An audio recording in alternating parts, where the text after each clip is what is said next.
નમસ્કાર મિત્રો, SP education ચેનલમાં આપ સૌનું હાર્દિક સ્વાગત છે. આપણી ચેનલ પર જો નવા આવો તો ચેનલને સબસ્ક્રાઇબ કરી લેજો, જેથી તમને ટેટ સરકારી ભરતી અને સરકારી પરીક્ષાઓને લગતી નવી અપડેટ મળતી રહે.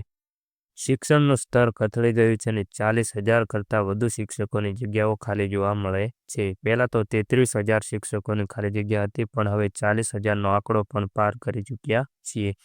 ગુજરાત સરકાર શિક્ષણ વિશે માત્ર મોટી વાતો કરે છે અને બીજી બાજુ પ્રગતિશીલ ગુજરાતમાં 2,462 શાળા એવી છે કે જેમાં માત્ર એક જ શિક્ષક છે. કોંગ્રેસના મીડિયા કન્વીનર અને પ્રવક્તા ડૉક્ટર મનીષ દોશીએ જણાવ્યું છે કે રાજ્યમાં 40,000 કરતાં વધુ શિક્ષકોની જગ્યા લાંબા સમયથી ખાલી જોવા મળે છે. 40,000 કરતાં વધુ રોડાની પણ ઘટ જોવા મળે છે અને 15 વર્ષ કરતાં વધુ સમયથી શારીરિક શિક્ષણ, સંગીત, કલા, ચિત્રના શિક્ષકોની ભરતી કરવામાં આવતી નથી. 15 વર્ષ કરતાં વધુ સમયથી લાઇબ્રેરીની ભરતી પણ કરવામાં આવતી નથી.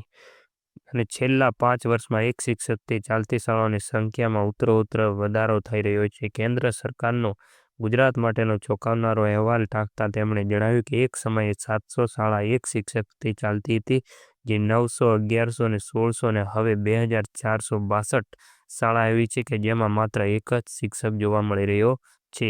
આ ગુજરાત માટે બહુ ચિંતાજનક બાબત છે. આજના વિડીયોમાં બસ આટલું. મળીશું નેક્સ્ટ વિડીયોમાં.